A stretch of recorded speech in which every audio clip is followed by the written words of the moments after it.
برشلونة مهدد بعقوبات بعد أحداث الكلاسيكو. أدانت رابطة الليغا هتافات جماهير برشلونة خلال مباراة الكلاسيكو الأخيرة أمام الغريم التقليدي ريال مدريد. وحقق برشلونة فوزا مثيرا على ريال مدريد يوم الأحد الماضي بنتيجة من 4-3 على ملعب لويس كومبانيس الأولمبي في الجولة 35 لليغا.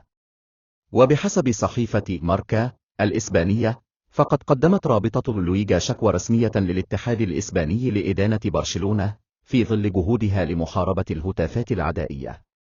وأضافت الصحيفة أن رابطة الليغا رصدت 7 هتافات عدائية صادرة من جماهير برشلونة، وتحديدا من المدرج الشمالي، ووصفتها بأنها هتافات جماعية ومنسقة، ما يهدد ذو البرسا بالعقوبات.